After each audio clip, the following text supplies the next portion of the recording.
करूंगा।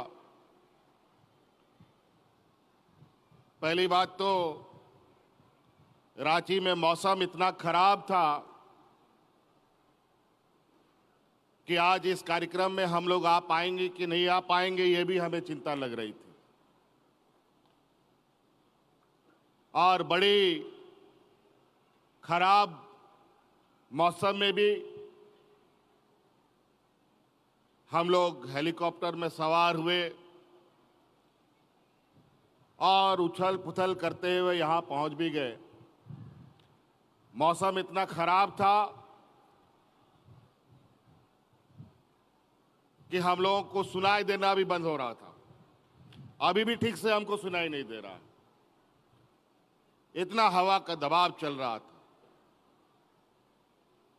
फिर भी हम लोग पहुंचे और हम लोग का प्रयास हमेशा से रहा है और हम आपको बार बार इस बात को बताते हैं, हर मंच से ये बात बताते हैं कि हमारी महागठबंधन की सरकार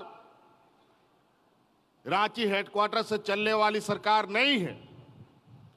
ये सरकार गांव देहात से चलने वाली सरकार है। और इसीलिए आप लोगों ने देखा होगा कि राज अलग होने के 20 साल भी बाद भी कई ऐसे गांव हैं जहां कभी कोई पदाधिकारी नहीं गया, बीडीओ, सीओ, थाना कोई नहीं गया। कई गांव का लोग तो ब्लॉक ऑफिस कैसा होता है वो भी नहीं देखा। जिला कार्यालय का तो बात ही दूर है। लेकिन सरकार ने इस संकल्प को पकड़कर चलने का निर्णय लिया कि हमारी सरकार गांव से चलेगी और सरकार बनते ही गांव गांव में सरकार आपके द्वार लगा लगा करके आपकी समस्याओं को समाधान करने हम लोगों ने शुरू कर दिया था।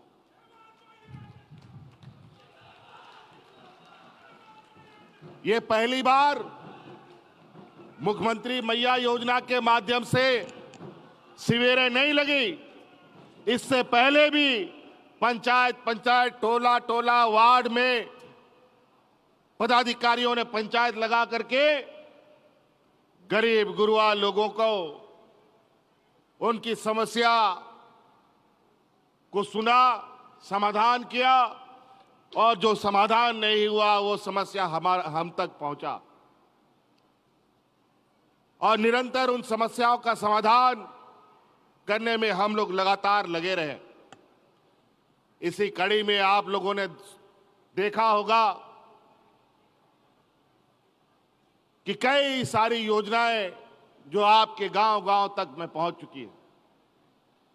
2019 में हम लोग जब सरकार बनाए, सरकार तो बना लेकिन साथ साथ में समस्या भी बड़ी बड़ी आने लग गई। आपको याद होगा सरकार बनने के बाद कोरोना जैसा महामारी आ गया और ऐसा महामारी कि सबको अपना अपना घर में अपने से ताला लगा करके घर में ढुक करके रहना पड़ा। ऐसा था कि नहीं जी? ऐसा माहौल था, ये हालत था। उस महामारी में हाट बाजार, गाड़ी मोटर, दुकान सब बंद, कोई आदमी घर से नहीं निकल सकता था और हमारे राज्य से जो दूसरे राज्य में लोग काम करने चले गए थे वो लोग भी जहां का तहां फंस गया था, वो लोग भी घर नहीं आ पा रहा था। पूरा देश उथल पुथल हो गया। देश दुनिया में हमारे लोग फंस गए थे। चारों तरफ त्राहिमाम मच गया। उस स्थिति में भी हमारी सरकार ने हार नहीं मानी। आपको याद होगा कि उस महामारी के बीच में भी आपके गांव देहात के नौजवानों को, आपके परिवारजनों को हवाई जहाज और ट्रेन और बस से लाद लाद करके घर पहुंचाने का हम काम कर रहे थे।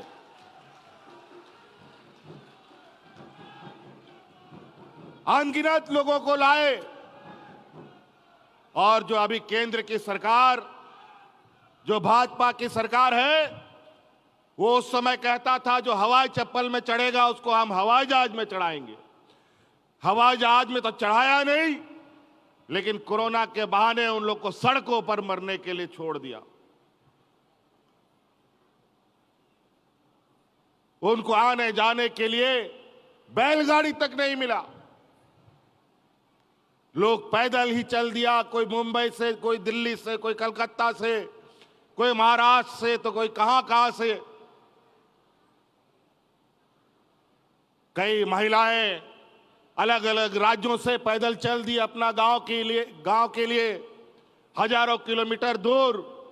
और इतना भयावह स्थिति कि महिला, जो गर्भवती महिलाएं थी, उन लोगों को सड़क में बच्चा लोग को जन्म देना पड़ा। यह हालत था वो दिन। उसमें भी हमने गांव-गांव, पंचायत में अपने गरीब गुरुआ लोग, यहां पर गरीबी इतना ज्यादा संख्या में है कि अगर एक घर का आदमी मजदूरी नहीं करेगा, उसका उस दिन का चूल्हा नहीं जलता है। और कोरोना जैसा महामारी गरीबों के लिए एक अभिशाप होता है। घर में रहो तो मरेगा भूख से, बाहर जाएगा तो मरेगा कोरोना से। क्या करेगा? लेकिन उस समय भी हमारी महिला दीदियों ने सरकार के साथ कंधे से कंधा मिलाया और गांव-गांव, पंचायत में खाना बना करके हमारे गरीबों को खाना खिलाने का काम किया था। याद कीजिए वो दिन कि किस तरीके से हमारे राज्य की महिलाओं ने अपनी जान की परवाह किए बगैर हमारे इस राज्य की जनता को बचाने का काम किया और सरकार का साथ दिया। और आज इस कोरोना ने हमारे दो मंत्री निगल लिया। दोनों को इस धरती से जाना पड़ गया, उनका इंतकाल हो गया, देहांत हो गया। हाजी हुसैन अंसारी साहब, जगन्नाथ महतो जी। आज जगन्नाथ महतो जी कोरोना के दिन में भी लोगों के बीच में घूमते थे, लेकिन कोरोना ने उसको चपेट में ले लिया और उसको साथ में ले गया। आज उनकी धर्मपत्नी यहां बैठी हैं। आज उनके आशीर्वाद से आज ये मुख्यमंत्री मैया योजना इस राज्य के 42 लाख महिलाओं को दिया जा रहा है।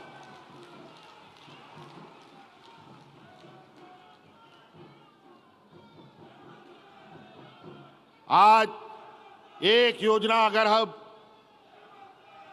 योजना की क्या हम बात करें, हमने विगत 4.5 साल में जो लकीर खींची है, ये 20 वर्ष में क्या 50 वर्ष में भी खींच नहीं सकते। हमारे विपक्ष के लोग आए दिन षड्यंत्र रचते हैं। सरकार बनने के बाद कोरोना आया, जब कोरोना का बादल छटने लगा तो सरकार गिराने में लग गए। विधायक को खरीद फरोख्त, इधर चुराव उधर चुराव वाला हालत है। हमको भी झूठा केस में फंसाने का काम किया गया। आप हमको पहचानते हैं कि नहीं पहचानते? पहले हम कैसा दिखते थे, अब कैसा हो गया? हमको 2-2.5 साल तक इन लोगों ने परेशान किया, यहां तक कि जेल में भी डाल दिया। लेकिन कहता है भगवान के घर में अंधेरा नहीं होता है। और आज सच्चाई छुप नहीं सका और आज हाई कोर्ट, सुप्रीम कोर्ट के आदेश से हम आज आपके बीच में खड़े। इन लोगों ने कोई कसर नहीं छोड़ा था। इन लोगों ने कोई कसर नहीं छोड़ा, क्योंकि हम लोगों का काम ही ऐसा था कि पहले हम गांव देहात को मजबूत करेंगे, गांव के गरीब गुरुआ, आदिवासी, मूलवासी, दलित, पिछड़ा, अल्पसंख्यक को मजबूत करेंगे। अगर ये वर्ग मजबूत हो गया तो स्वतः राज्य मजबूत होगा और झारखंड भी मजबूत होगा। जब गांवें मजबूत नहीं होगा तो शहर को मजबूत कैसे किया जा सकता है? यह बड़ा विचित्र बात है। इसीलिए आप लोगों ने देखा कि हम लोगों का गांव देहात में 2, 4, 5 गो, 1 गो, 2 गो बूढ़ा बुजुर्ग लोग को पेंशन मिलता है और कई बूढ़ा बुजुर्ग लोग दलाल के चक्कर में 5-10 हजार टका 200 टका दे दे करके ठगा जा रहा था। उन लोग का पेंशन का कार्ड भी नहीं बनता था। बेचारा पैसा दे दे के थक गया और मर भी गया, लेकिन पेंशन का कार्ड नहीं बना। इतना दलाल लोग वृद्धा पेंशन को लेकर सक्रिय था। हमने कानून बना दिया कि इस राज्य में कोई बूढ़ा बुजुर्ग लोग पेंशन के लिए नहीं इधर उधर भटकेगा, सब बूढ़ा को पेंशन देंगे। और आज दिया लगा करके गांव में बूढ़ा बुजुर्ग खोजिएगा तो बिना पेंशन का नहीं मिलेगा। और आजकल बुजुर्ग लोग अब ना पेंशन का दिन याद करता है, मेरा उम्र कब पूरा होगा, पेंशन अपने आप बन जाएगा। पहले उम्र का हम 60 साल रखा था कि 60 साल के बुजुर्गों को पेंशन देंगे, महिला पुरुष को। चालू भी हो गया, लेकिन व्यवहारिक रूप से गरीबी इतना अधिक है इस राज्य में। हमारे कार्यकर्ताओं ने, हमारे नेताओं ने, विधायकों ने, मंत्रियों ने, पदाधिकारियों ने अलग अलग माध्यम से मुझे सूचना दी कि सर नहीं, अभी यहां बुजुर्ग लोग और लोग हैं, थोड़ा उम्र सीमा घटाया जाए तो सब बुजुर्ग लोग को पेंशन हो जाएगा। और हमने भी हकीकत जाना। हम भी एक विधायक है, हमारे विधानसभा में भी बूढ़ा बुजुर्ग लोग हैं, हमारे कार्यकर्ताओं ने भी बताया। फिर हमने उस 60 साल का उम्र को घटाकर 50 साल कर दिया। आज कोई 50 साल से ऊपर का बिना पेंशन का नहीं है गांव देहात में, बल्कि बूढ़ा बुजुर्ग लोग तो दिन गिनता है कि 50 साल मेरा कब पूरा होगा और पेंशन हमको मिलेगा। नहीं तो दलाल लोग हाँ आज बना देंगे, कल बना देंगे, करते करते बेचारा बुरा पार, पेंशन भी नहीं मिलता था और दलाल का घर और पेट उसी से पलता था। अब कोई दलाल का जरूरत नहीं है। उसी प्रकार हमारी बच्चियां गरीब गुरुआ के लिए सबसे अधिक बोझा के समान लोग मानते हैं। बेटी सब 10वीं 11वीं पढ़ाई पूरा कर नहीं पाती, माँ बाप लोग दूल्हा ढूंढने लगता है। ये काम मत कीजिएगा। अब बच्चियों का ख्याल रखने के लिए आपका ये बेटा और ये भाई यहां खड़ा है और उनको पढ़ाना लिखाने का जिम्मेवारी अब हम लोग उठाएंगे। और इसीलिए पहले कदम में हम लोगों ने सावित्रीबाई फूले के माध्यम से इस राज्य की लगभग 9 लाख बच्चियों को जोड़ा है। अभी ये बढ़कर हमको लगता है 15 लाख होने जा रहा है। सभी बच्चियों को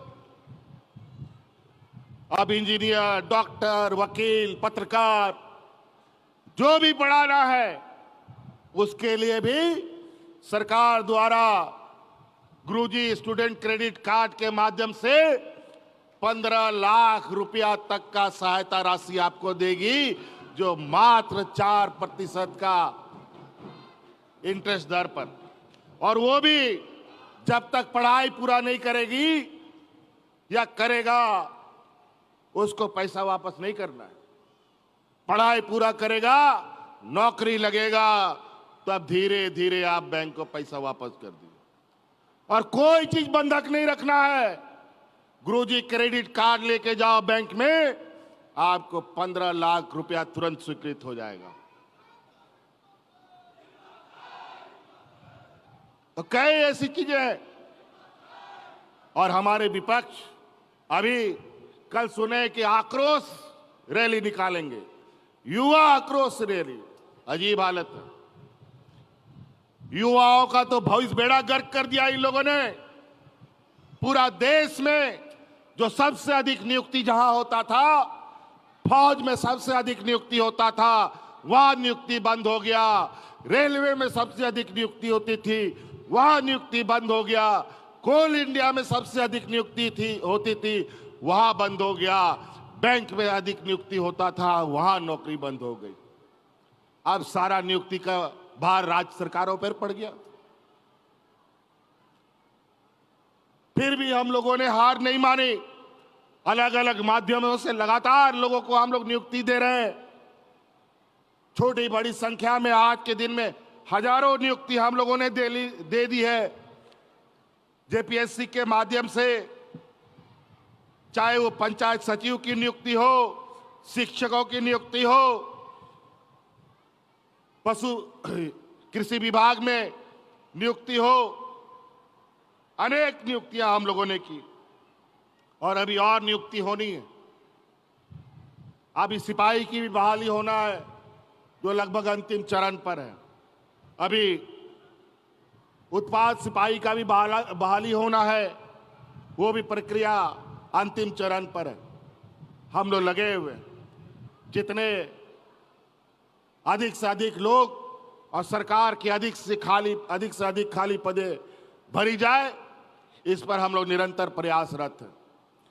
नियम कानून कायदा कानून कभी बना ही नहीं, और हम लोग कायदा कानून बनाते हैं, नियम कानून बनाते हैं तो ये लोग असंवैधानिक घोषित करा देता है।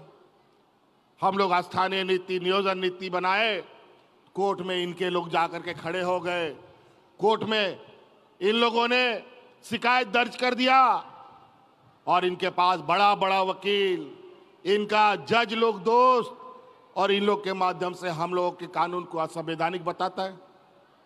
और वही चीज इनके सरकार में दूसरे राज्यों में कानून बनता है तो वो संवैधानिक हो जाता है। अजीब हालत। फिर भी हम लोग निरंतर प्रयासरत है और इनका षड्यंत्र को आप लोग पहचानिए। ये लोग हिंदू मुस्लिम अगड़ा पिछड़ा के नाम पर, सिख ईसाई के नाम पर, आदिवासी गैर आदिवासी के नाम पर आप लोग के बीच में जहर घोलने का काम करेगा। अभी हम लोग का नवंबर दिसंबर में विधानसभा का चुनाव होने जा रहा है। इससे पहले अभी लोकसभा का चुनाव हुआ, उस समय भी इन लोगों ने हिंदू मुस्लिम किया, लेकिन देश की जनता ने उनको इतना जबरदस्त तमाचा मारा कि सरकार बनाने के लिए उन लोगों को बैसाखी की जरूरत पड़ गई। पूर्ण बहुमत की सरकार से उठा के पटक दिया। इस बार झारखंड में जो विधानसभा होगा, अगर हर एक घर में खुशहाली चाहिए, हर एक मां बहनों के चेहरे पर मुस्कान चाहिए, जो हम लोग का काम चल रहा है वो अनवरत चले। हमने कहा है पहले भी, ये हम लोगों ने शुरू किया है 1000 से और ये चलता रहेगा। और आने वाले 5 सालों के अंदर आपके घर में 1-1 लाख रुपया पहुंचाने का हम आपको वादा करते हैं।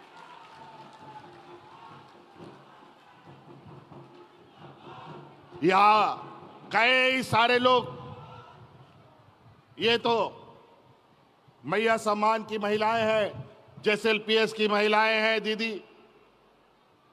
पिछले 5 साल में इन लोगों ने 700-800 करोड़ रुपया 5 वर्ष में खर्च किया और उन जेएसएलपीएस दीदियों को दिया। हम लोगों ने 4.5 वर्षों में 10,000 करोड़ रुपया जेएसएलपीएस को बांटने का काम किया है पूरे राज्य में। क्या बात करेंगे ये लोग? इन लोग के पास कोई ना मुद्दा है ना एजेंडा है। पहले ये लोग भ्रष्टाचारी कहते थे हमको, जमीन माफिया कहते थे हमको, जमीन चोर कहते थे, और इसके चक्कर में हमको जेल में भी डाल दिया। अब क्या बोलेगा? हम आज उनके सामने खड़े हैं, जमीन चोर जमीन दलाल बोल करके दिखाओ। इन लोगों को अब ये लोग जब यहाँ के नेताओं से इनका इस राज्य का हालात नहीं संभल रहा, इनकी पार्टी नहीं संभल रही, तो ये दूसरे राज्यों से, छत्तीसगढ़ से, आसाम से नेताओं को लाते हैं, मध्य प्रदेश से नेताओं को लाते हैं और यहां पर झूठा बयानबाजी करवाते हैं, द्वेष फैलाते हैं, विधायक सांसदों को तोड़ने फोड़ने, पार्टी को तोड़ने का काम करते हैं, अलग अलग तरीके उपाय करते हैं सरकार को काम कैसे ये ना कर पाए, दिन रात इसी में लगे रहते हैं। खैर चिंता मत कीजिए, इन लोगों से हम लोग डरने वाले नहीं। आप लोगों का ताकत, आप लोगों का साथ अगर हमारे साथ है तो ऐसे हजारों नेता, लाखों नेता आएंगे और वापस चले जाएंगे। इस राज्य का कोई बाल भी बाका नहीं कर पाएगा। तो इसलिए साथी, बातें बहुत है और आप लोग इस गांव देहात से आए हैं, बहुत दूर दूर से। आप लोग का गांव गांव में पदाधिकारी जा रहा है, गांव गांव में आपकी समस्याएं सुन रहा है, आपकी समस्या का समाधान कर रहा है। ऐसा नहीं है आप के बीच हमारे पदाधिकारी ही जा रहे हैं, हम भी जाते हैं। आपको याद होगा, इस राज्य में पहली बार या देश आजाद होने के बाद पहली बार दिसोम गुरु शिबू सोरेन के बाद अगर कोई दूसरा बूढ़ा पहाड़ में गया है तो वो हेमंत सोरेन गया है। और आज उस बूढ़ा पहाड़ की स्थिति जाके देख लीजिए, वहां पर लोग कितने खुशहाल हैं, किस तरीके से लोग अपना अपना आबू आवास लेकर के आवास बना रहे हैं, अपने बच्चों को पढ़ाने का काम में लग गए हैं। तो इसलिए बहुत सारी चीजें हैं, आबू आवास, सर्वजन पेंशन, मुख्यमंत्री सावित्री बाई फूले योजना, मुख्यमंत्री मैया योजना, हम आने वाला समय में आपको इस कदर बनाना चाहते हैं कि हमारा गांव का लोग किसी के सामने भीख ना फैला, हाथ ना फैलाए और अपने बाल बच्चों को पढ़ा करके काबिल बनाए और गांव का भी नाम रोशन करे, माँ बाप का भी नाम रोशन करे और इस राज्य का भी नाम रोशन करे। तो इसलिए बातें बहुत है, बाद में हम लोग और सभाओं में मिलेंगे। मौसम अभी भी खराब है, वापस भी जाना है। इन्हीं बातों के साथ यहाँ आए हुए सभी माताएं, बहनें, नौजवान साथियों को, बड़े बुजुर्गों को मेरा पुनः